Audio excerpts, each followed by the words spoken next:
Hey there, it's Lenny McGill with the GlockStore Performance and Custom Shop here in our beautiful Nashville studios today. And we're going to talk about the Glock. And one of the reasons it's so darn popular is because it's so cross-compatible. All the different guns have so many different, shared many different parts.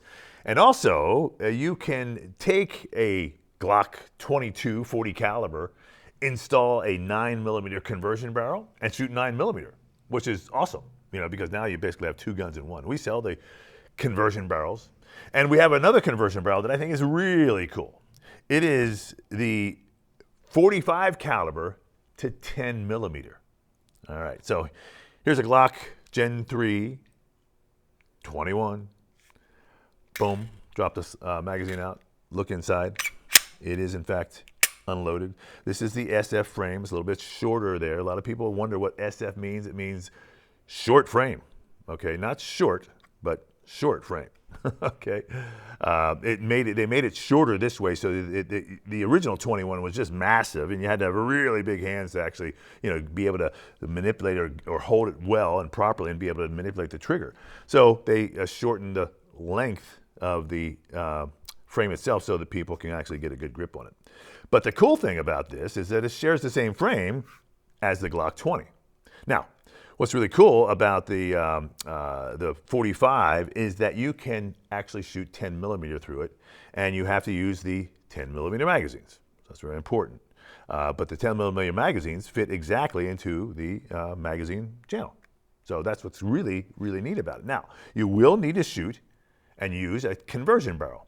So the conversion barrel is a 45 caliber barrel on the outside, has the same shape as a 45 caliber barrel.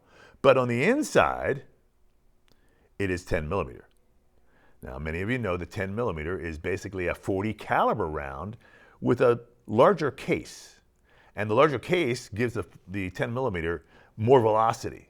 All right, and the cool thing about the 10mm is it's the preferred gun for those of our customers, and people call us all the time and say, hey, I'm going to Alaska. I'm going to be fishing. And the guide told me, don't bring a 9mm. Don't bring a 45, bring a 10mm. because the 10mm is really the awesome round. It has the size, the 40 caliber, but also the velocity that really can stop a grizzly bear or a moose that's charging at you. So the 10mm is really an amazing round. It's expensive, kind of hard to find sometimes, but bottom line is it's really nice to have the option of 10mm in your 45. So I'm going to show you how to, one, install the barrel, which is pretty simple, of course, but we recommend when you install the 10mm conversion barrel, the 45 caliber to 10mm in your Glock 21, is that you also install the 10mm extractor. And the extractor, as you know, is right here, okay? And it's the part that actually has the claw that actually grabs hold of the rim on the case and extracts it, pulls it out. All right, we've noticed some reliability issues if you're not using the 10mm extractor when you're using the 10mm conversion barrel. Makes a lot of sense because the 10mm round is a little bit smaller, and so it has to be able to reach in there and grab that. Because basically the 10mm slide, if you had a Glock 20 and a Glock 21, you could take that slide and put it right onto the same frame. So if you kind of look in your mind's eye, you'll notice, okay, well, everything works the same except that that extractor isn't really reaching in there just enough to get good purchase on the round, and so it's intermittent. So we're going to go ahead and install the barrel, and then we're going to go ahead and show you how to install the 10mm extractor, this is it right here, into this slide. So it's pretty simple. So first of all, we did ascertain the gun is empty. Boom. I'm going to go ahead and pull the slide back just about 1/4 of an inch and pull down on the slide lock, also known as the slide, the takedown lever, and hold that down with both my thumb and my finger. And then as I hold it down, I'll just walk the slide off and make sure that I actually have the slide in my hand so it doesn't fall off the table. All right. Here's the gun with the factory guide rod. A lot of people, it's really interesting because it happened here. It doesn't happen all the time, but sometimes when you take the slide off the top, you'll notice that the guide rod is not really seated properly. You say, oh, what's wrong? Well, nothing's really wrong. Okay, that happens a lot. It's very normal. The guide rod should actually be down here on that lower notch. But as you go through the takedown process, sometimes that guide rod will pop up there, and people think there's something wrong. When you actually put it back on, you need to have it back in there so that it actually clears the frame and the locking block and all that. But it will sometimes jump out, and people think that there's something wrong, but it's not. That just happens frequently. There's the plastic guide rod. We recommend you change this out with a tungsten guide rod, especially with a 10 millimeter, because it's a snappy round. Again, it's got a lot of gunpowder compared to the 40 caliber, and it's got that 40 caliber bullet, and it is just super fast. And because of that, there's a lot of snappiness with the 10 millimeter. Hence, change out the plastic guide rod with our tungsten guide rod and you'll be a lot happier. Barrel just pops straight out, right? Boom. Boom, there it is. That's the 45 caliber barrel. And this is the 10 millimeter barrel. Like I said, on the outside, they are exactly the same. Boom. Same in every which way. They just look that way. The only difference you're going to see is if you look inside the actual bore itself, notice how thick the wall is here. Okay, compared to that on the 45 in the black end, this is the 10 millimeter here in the silver. But again, it's the same dimension because it's supposed to fit into the 45 caliber slide. So basically, it just drops in like so. Boom, just like that. And that's it. And then you go ahead and put the guide rod in and do all that, right? Okay, so that's pretty simple.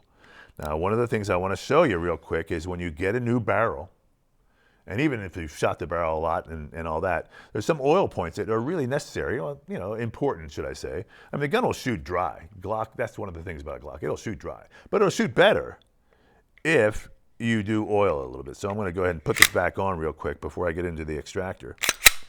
Boom. And the oil points that I like to do, and really kind of recommended, is right here where the hood of the barrel intersects with the ejection port. Just a line of oil right here, because that's metal-to-metal contact. Right? Pretty simple, right? Okay, so you do that, and then we'll go ahead and we'll work that oil in a little bit just by racking the slide. You'll see how it kind of disappears.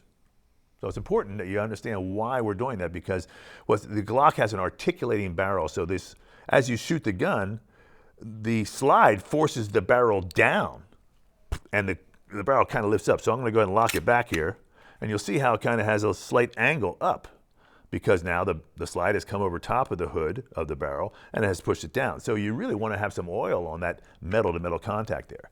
The other area that I think is important for your oils points is right here on the barrel itself, because again, there's some metal-to-metal contact right here with the ring of the slide where the barrel pokes out. So I'm just going to go ahead and just do a small line there. Nothing big. I don't want to douse it too much, but enough that I know that there's that metal-to-metal contact there. So I want it to glide by itself. And you can see now it has basically disappeared, just like that. There's a little bit there at the front nose, but that's basically what's left over. So now you can almost feel it or hear it, that it is not so scratchy. A lot of times, when I see someone's Glock and I go, it's creaky, and I know that, okay, they haven't really oiled the gun. And they don't really understand that these metal-to-metal contact points are really what is there. And like I said, a Glock will shoot dirty. It'll shoot forever. It'll shoot fine without the oil, but it'll shoot better with the oil. All right, you'll be better off. Now, let's go ahead and attack this extractor, because that's really what this video is all about. We are recommending, if you do the 45 caliber to 10 millimeter conversion barrel, that you change out the extractor. So again, we'll go through the disassembly process. Gun's empty. It's in the fired position. Pull the slide back a quarter of an inch or so. Hold down on the slide lock, and sometimes, we do sell an extended version of this, which makes it a lot easier. And there is your slide. So I'm going to put the frame off to the side. There's that 45 caliber barrel. There's the magazine. I'm going to go ahead now, and I'm going to go ahead and get into this extractor. And we're going to go through some nomenclature here at the same time too, because I want to make sure you know. So of course, here's the guide rod, plastic guide rod. Here comes the barrel we just installed. So we got to get those out of the way because it makes it a little bit more easy to do with this. Okay, so the extractor is the claw that grabs hold of the round. We talked about that, right? If you look at it, it sits right here. It's supposed to have movement to it, okay, which means you can actually take a tool or a punch And I'll see if I can actually show you here. And you can actually move it. Let's see here. Get on it right here. You can move it back and forth. Okay, so I'm not touching it right. Here it is right there. So you can see it moving. And that's what it's supposed to have, that movement. If it doesn't have that movement, it's not going to work. You have to imagine what it's doing. Here comes that claw. It's coming down on the brass case. It moves open, closes, grabs it, pulls it back out. Boom, it hits the ejector, which is right here in the frame, in the trigger housing. Okay, and out goes around, and boom, it goes back up and does the same thing. And it kind of click, click. And you don't even see it because it happens so fast. But that thing moves every shot. Bump, bump, bump, bump, bump, bump. So it's really an important piece. And without it, the gun won't operate properly. So we need to get to it. The way you get to it is we take off the slide cover plate on the back right here. Now to do that, I need to take pressure off of the spring that is pushing up on the slide cover plate. And to do that, I need to push down on the spacer sleeve that is found right underneath the slide here with the lug of the firing pin or striker.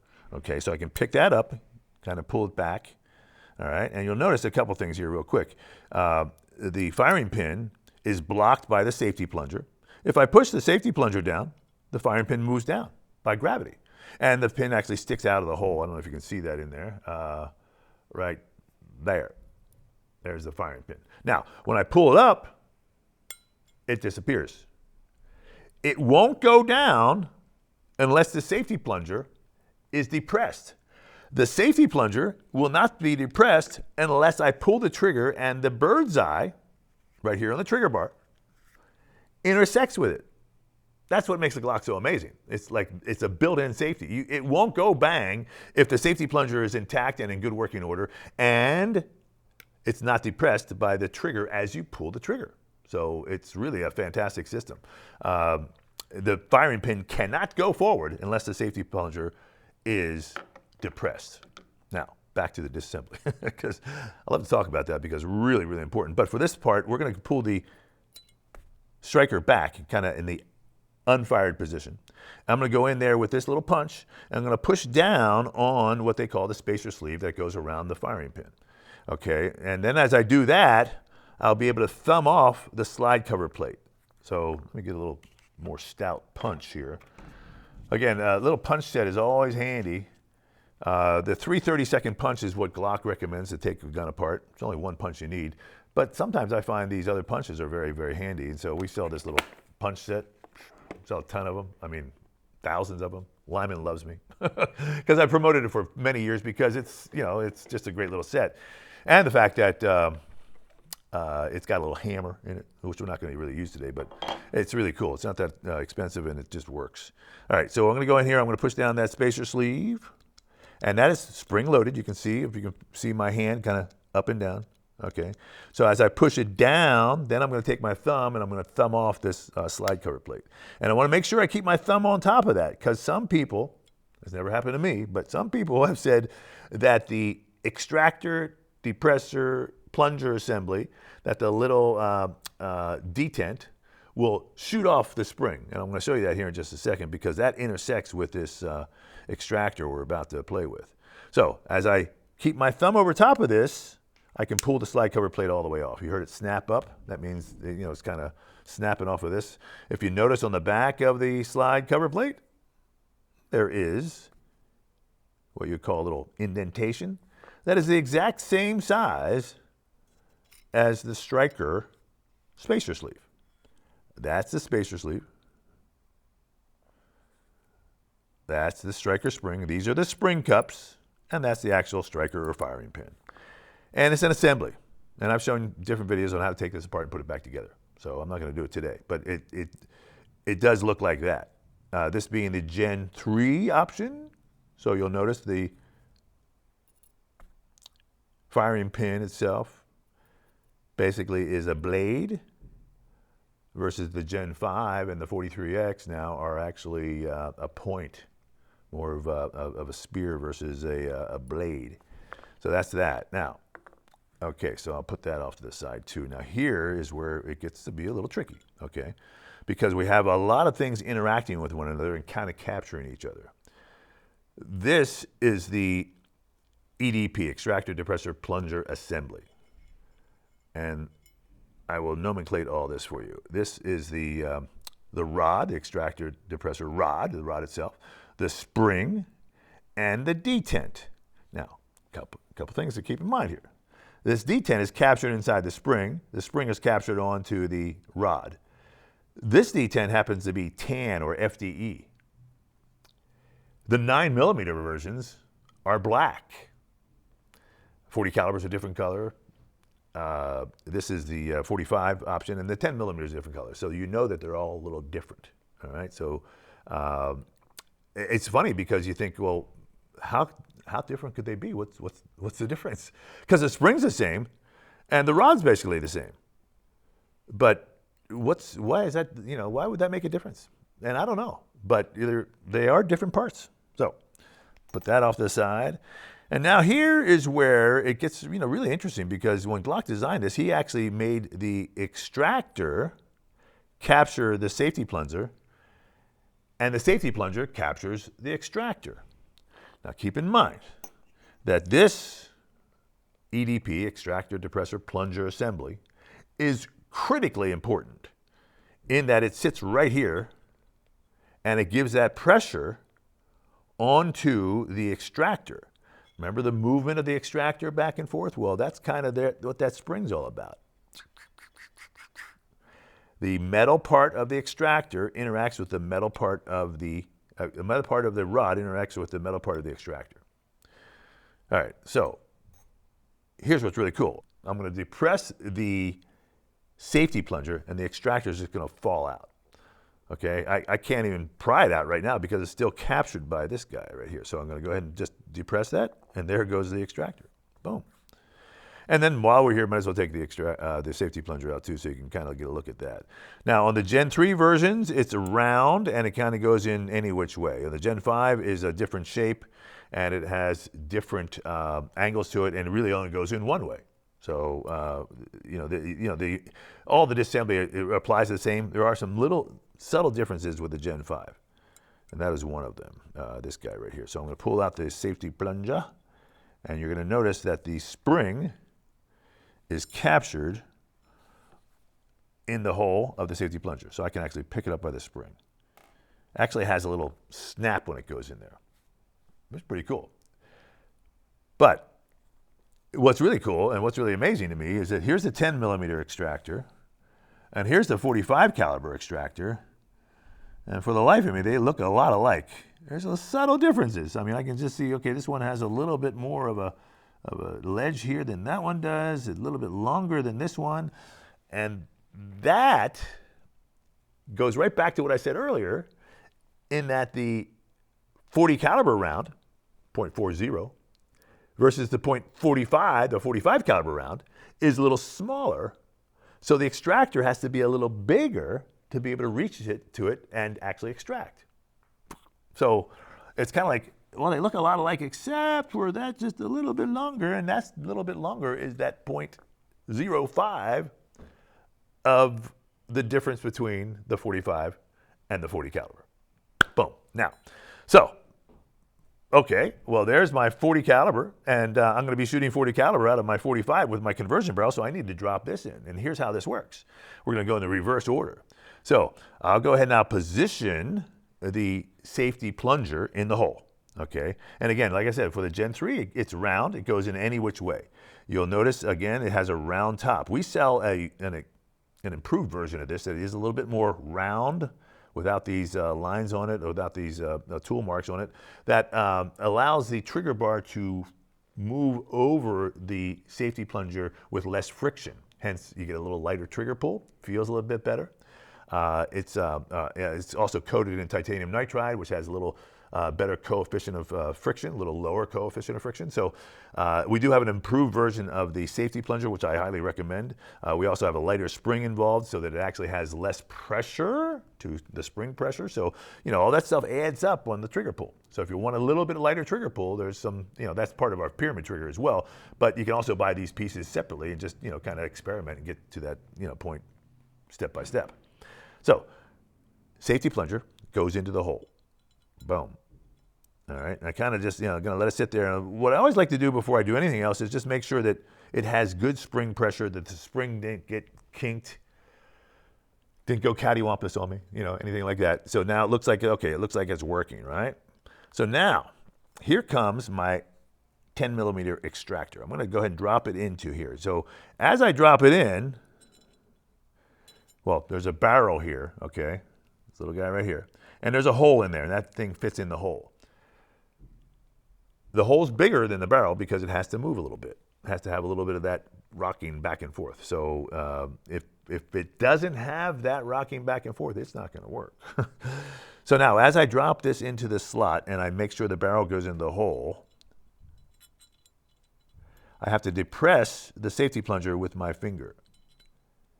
And then it captures it in there because the spring is pushing back and the safety plunger is pushing, has a groove in it that captures the extractor, and that's it. And it's pretty darn amazing.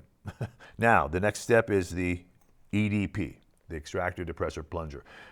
This rod has two sides. One is a plastic side, the other one's steel. So the only thing you have to remember is that steel interacts with steel, plastic interacts with plastic. The slide cover plate is plastic, so it's going to go ahead and rub up against there. Now, the aluminum ones we sell, slide cover plates, work perfectly too. It's just that you need to have that steel piece interacting with that extractor, and that spring has to be on the top part. Just don't do it backwards. It'll fit backwards, but it won't work. Okay, so you drop this in, boom. And you can see, if you look in there real closely, you can see how the, right there, that little silver piece, that's the extractor depressor rod that we talked about. All right, and that spring is pretty stout. Now, next thing is the actual firing pin itself. And it just goes in straight like so. Obviously, the lug goes up like that. It goes in, boom, and that's it. Now, the trick here is to get the slide cover plate reinstalled on the top. And you do that by kind of pre-positioning it here with your thumb. I like to use a little bigger punch at this point to push down on this spacer sleeve. I mean, I can use a smaller punch. Just I get a little bit more surface area on this bigger punch. It makes it so I'm not slipping off there. You can do this with a ballpoint pen. You can do it with a pair of pliers. You can do it with a screwdriver. The key is you need to depress that. And I'm going to go ahead and do it. I don't know if my hand's going to get in the way. I'm going to push it down. And as I push it down, I'm going to push the slide cover plate halfway up. And then we got to approach this EDP concept as well. So once I push it down now there, I've got it captured by the actual slide cover plate. The firing pin assembly is captured in the slide. And now I'm going to take a smaller punch because that's a smaller spring, a smaller hole. And I'm going to push down on the EDP, the detent. And as I push that down, I push up with that, and then I pull that out, and click is always a good word or a good sound, because what happened is I push that all the way up, and as I push that up, the striker and the spacer sleeve, by spring pressure, clicked into place into that little cutout on the bottom of that. So that's it. Now, I've got the 10 millimeter extractor installed into my 45 caliber upper with my 10 millimeter conversion barrel. And what's crazy, like I said, all the parts are basically interchangeable and kind of amazing because this slide is the same size as the 45. The only difference really is the hole here for the barrel. You can see how on the 45, it's a 45 hole for the barrel. On the 10 millimeter, it's a 10 millimeter hole. But again, we have the conversion barrel, which is a 45 caliber barrel on the outside. And there you go. That is the installation. Again, we do highly recommend that you use the extractor when you're using the conversion barrel. We've been selling conversion barrels for a long time. The Gen 3 4 barrels for Glock 22 40 caliber to 9 millimeter, you don't have to change the extractor. But we found that you're going to get better performance and reliability because, you wanted to do it every time. Well, we found that with the conversion barrel that most of the time it would work, but sometimes it would not actually get that good extraction. So that's why we wanted to show you the video on how to install that part, and recommend that you do purchase that part when you get the 10 millimeter conversion barrel, which I think is a great option because now I literally have two guns in one just by changing out. And again, like I said, the 10 millimeter magazines are going to fit perfectly. So if you have a Glock 21, you get the Glock 20 magazines. That'll feed into your conversion barrel. If you have the 20 or the 30, the Glock 30, you need the Glock 29 barrels and magazines as well. All right. Hope you learned something. I learned something every day. I do it. I think, wow, that's pretty darn amazing. I am still amazed at how intricate these parts work together and how few parts there are in the Glock. There's really like 27 parts inside this gun, which is amazing. You just think about that for a second. This is, probably one of the most reliable guns ever built, has the fewest parts, the easiest to operate, easiest to disassemble, reassemble, easiest to understand. Because once you see it all, you go, oh, wow, it makes a lot of sense. I wish I thought of that. And I'm sure you wish you thought of it too. I'm Lenny McGill. This, of course, is the GlockStore Performance and Custom Shop here in Nashville, Tennessee. If you're ever in Nashville, I invite you to come down to the store. Ask for me. I'll come out and take a picture, shake your hand, and have some fun. We're just 2 miles from the airport. So we've got shooting ranges here. We've got every Glock in stock. We've got all the pieces and parts you need to help you make your Glock a better shooting gun. Thanks for watching. We'll see you next time.